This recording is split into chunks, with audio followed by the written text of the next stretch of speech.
মা ফাতেমার নয়নে মনি হযরত আলীর জান, মা ফাতেমার নয়নে মনি হযরত আলীর জান। ইমামে হোসেন শহীদ হলো কারবালার ময়দান, ইমামে হোসেন শহীদ হলো কারবালার ময়দান।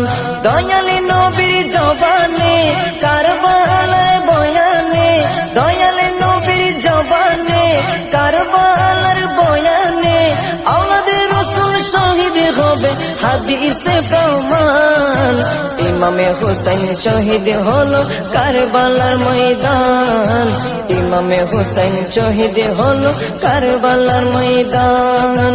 মা ফাতেমার নয়নে মনি হযরত আলীর জান, মা ফাতেমার নয়নে মনি হযরত আলীর জান। ইমামে হোসেন শহীদ হলো কারবালার